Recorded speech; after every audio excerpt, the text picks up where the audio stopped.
السلام عليكم يا حلوين، عاملين ايه؟ يا رب تكونوا في احسن صحة واحسن حال. جالكم بقى النهاردة بفيديو جديد وروتين جديد. بس قبل ما ندخل الفيديو بتاعنا تعالوا بينا نصلي على النبي. اللهم صل وسلم وبارك عليك يا حبيبي يا رسول الله. لو لسه ما اشتركتوش في القناة بتمنى ان انتوا تشتركوا وتدوسوا لي بقى اللايك وتكتبوا لي الكومنت الحلو بتاعكم. والنهارده بقى معايا فيديو تحفيزي ومعايا روتين زي ما انتم شايفين كده. وهنعمل مع بعض جيلي بالفراولة، وهنعمل حاجات حلوة مع بعض، فتابعوا بقى معايا الفيديو. اول حاجة بدأت بقى بأوضة النوم بتاعتي، كنت يعني مهملة فيها كده الفترة اللي فاتت من بعد العيد تقريبا، روقتها مرة واحدة بس. فالنهاردة بقى كنت حاسة ان هي عايزة تتنضف وتتلمع كده، فبدأت اليوم آه، او بدأت الروتين الاول بغرفة النوم زي ما انتم شايفين. هي كانت محتاجة تتلمع، فانا روقتها كده الترويق العادي اليومي يعني، وكانت محتاجة ان هي تتلمع، الازاز بتاعها والمرايات والحاجات دي كانت ملطشة كده ومحتاجة ان هي تتلمع. انا كنت مروقاها بعد العيد، او يعني من كام يوم كده كنت مغيرة الملاية وكده، فمش هحتاج ان انا اغيرها دلوقتي. كنت عاملاها بس ما كنتش مصورة، يعني كنت مستعجلة كده وكان الجو حر، فما يكون الجو حر مش بيساعد على التصوير. ظبطت كده السرير اول حاجة، ومسحت برضو الظهر كده بتاع السرير، بس المقطع ده مش عارفة راح فين يعني او التليفون ما كانش بيصور ولا ايه.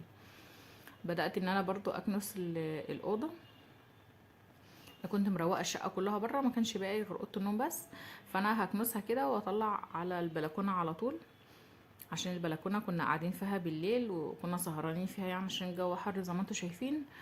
وكانت متبهدلة برضو، كانت محتاجة ان هي تتكنس او تتنضف يعني.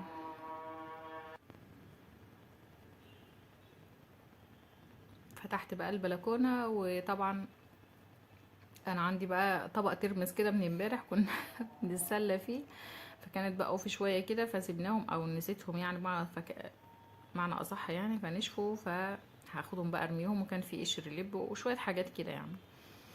والمشابك بتاعة الغسيل، الولاد كانوا بقى لموا الغسيل في مرة يعني، أو من يومين كده ولا حاجة، ورمولي بقى المشابك على الارض كده زي ما انتوا شايفين. فانا لو ما عملتش الحاجة بنفسي يومها ما بتتظبطش لا. فانا لميت بقى المشابك كده في جنب، وهبدأ بقى ان انا ادي طبق الترمس اهو دخلته بقى جوه كده علشان ابقى ارميه في الزبالة يعني ولا حاجة. وبدأت بقى ان انا اكنس كده البلكونة، واكنس بقى اي تراب فيها او اي حاجة، عشان هنيجي بالليل تاني نقعد فيها.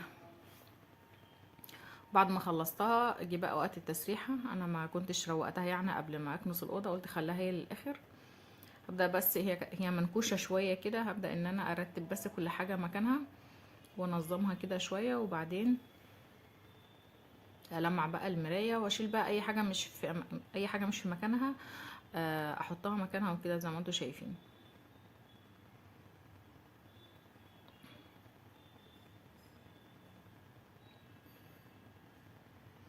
انا اصلا مش سايبه حاجات كتير برضو على التسريحه، معظم الحاجه شايلها كده في الادراج.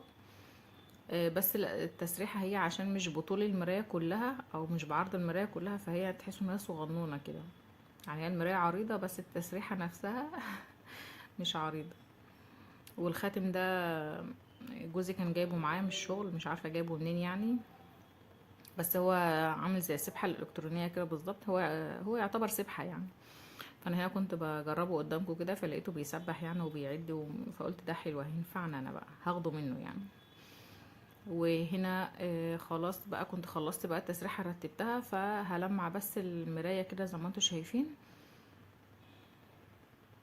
بحب اسيب خطوة التلميع دي في الاخر خالص، عشان لما اكنس لو في تراب او حاجة ما يجيش على المراية التانية يلطشها وتبوظ.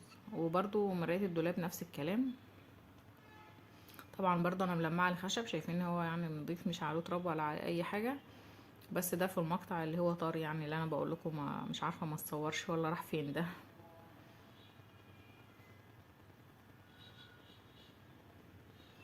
هنا بقى دخلت على المطبخ، كنت كده خلاص خلصت الاوضه، دخلت على المطبخ بقى، كنت غاسله البوتاجاز وكنت سايبه الحوامل بتاعته تتصفى او تنشف يعني. فدخلت الوقت عشان اعمل بقى الجيلي. جوزي طلبه مني بصراحه، كان طالبه مني من امبارح بالليل، بس انا الحاجه بتاعته ما كانتش موجوده، فانا جبت الحاجه وقلت خليني اعمله من اول اليوم، عشان طبعا انتوا عارفين هو بياخد وقت على ما بيتماسك وكده. فكنت غسلت البوتاجاز قبل ما ابدا معاكم الروتين اصلا، وقلت على بال ما ينشف يكون انا خلصت. جبت بقى باكوين من الجيلي او ظرفين من الجيلي كده زي ما انتم شايفين. بنحب دايما الجيلي بتاع الفراولة، ما بنحبش اي طعم تاني يعني. فانا هنا كنت بقرا الطريقة بتاعته، مع يعني عشان بعمله على مسافات بعيدة، مع اني كنت عاملاه في العيد بس ما صورتش اي حاجة في العيد بقى، لان يوم الوقفة ده كان حر موت زي ما انتم عارفين. بس انا بحب اراجع تاني يعني ايه، عشان بنسى الحاجة، عشان مش بعملها على طول فانا بنسى الطريقة بتاعتها. هو كان مكتوب عليه كل ظرف او كل باكو ربع كوباية مية، بعد ما يغلي ونطفي عليه نضيف عليه كوباية مية باردة.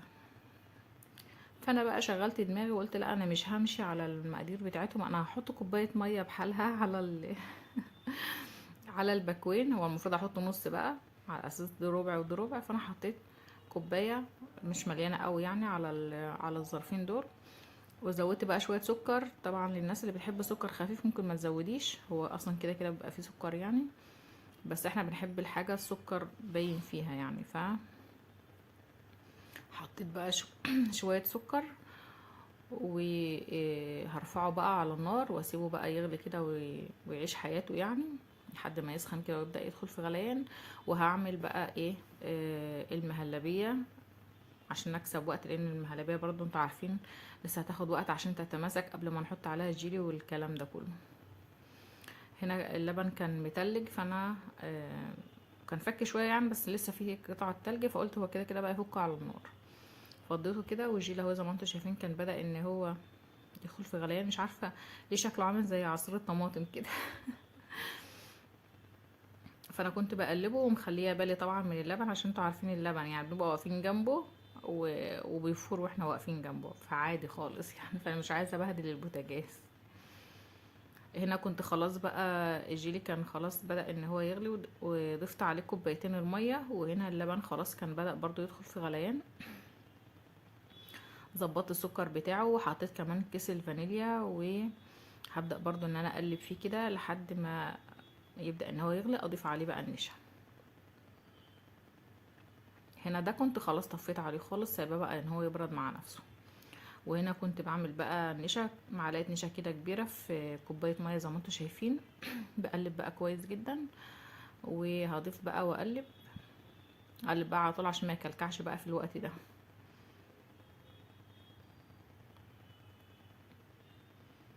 وكنت بقى هديت النار شويه، وبدات بقى ان انا اقلب لحد ما خدت بقى المهلبيه بتاعتي، خدت القوام اللي انا عايزاه، وحسيت ان هي بقى متماسكه زي ما انا عايزه بالظبط. اول ما احس ان هي خلاص وصلت زي ما انا عايزه، هطفي عليها النار على طول عشان ما تتقلش اكتر من كده. وهبدا ان انا بقى افضيها في الاطباق واسيبها تهدى بقى شويه كده وتتماسك، عشان انزل عليها بباقي المكونات بتاعتي او باقي الحاجات بتاعتي. هنا كنت جهزت بقى الاطباق، اطباق بقى او كوبايات او بولات ازاز زي ما انا عامله كده، اي حاجه يعني. وبدات ان انا افضي بقى فيها المهلبيه. طبعا المهلبيه بتبقى اول طبقه يعني. بعمل حوالي تلت كده البولة من تحت مهلبية، وبعد كده الموز، وبعد كده التلت الاخراني بيبقى جيلي طبعا كلنا عارفين يعني. فانا عملتهم جم 6 بولات من اللي هي الازاز الشفافة دي، وعملوا 5 من البولات الصغيرة دي بتاعت طقم الاكروبال ده. هما دول الكمية بتاعتي. هسيبهم بقى يهدوا شوية، وبعد كده هدخلهم بقى التلاجة. وده الطبق اللي كان متبقي بقى في قعر الحلة اللي كنا بنتخانق عليه من واحنا صغيرين. ركنته كده على جنب لسلمى. هنا بقى وانا في المطبخ افتكرت حاجه، قلت اوريكم بقى الحصاله بتاعتي. انا عملت حصاله. يعني انا قليل لما بعمل موضوع الحصالات ده، او يمكن ما بعملوش اصلا. بس انا جه في بالي الفتره دي ان انا اعمل حصاله، وحطيتها بقى قدامي على الرخامه، عشان كل ما ابعت اشتري حاجه او انزل اشتري حاجه وارجع يكون معايا فلوس بواقي او فك او كده، اروح احطها فيها. فانا جوزي بقى لما جه من الشغل ولقاني بقول له انا عملت حصاله ومش عارفه ايه، فحط لي فيها مبلغ حلو يعني عشان يشجعني وكده. فانا حطها قدامي على الرخامه عشان ما انساش. اي 5 جنيه فكه بقى، اي 10 جنيه، اي 2 جنيه، فبحطهم فيها. هنا طلعت بقى المهلبيه بتاعتي بقى من التلاجة.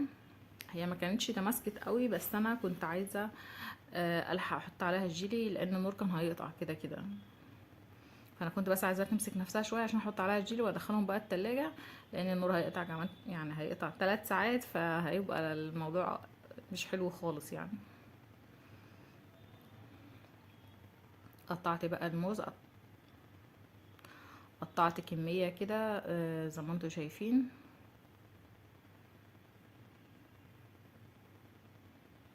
وهبدأ بقى اوزعها على الاطباق زي ما انتوا شايفين كده.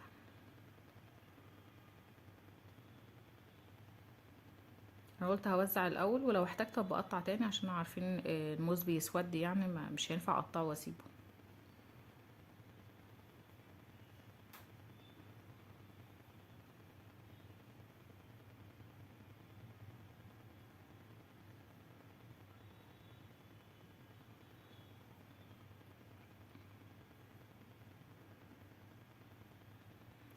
انا كنت عاملاه في العيد الجيلي ده، عجب الولاد جدا، وخصوصا بقى احنا عايشين في الحر، في اي حاجه ساقعه كده فايه بترطب على القلب على طول، يعني اي حاجه من الحاجات دي بتبقى حلوه قوي، بالذات في الجو اللي احنا فيه ده. هنا بقى كنت خلاص وزعت برضو، فضيت عليه الجيلي زي ما انتوا شايفين.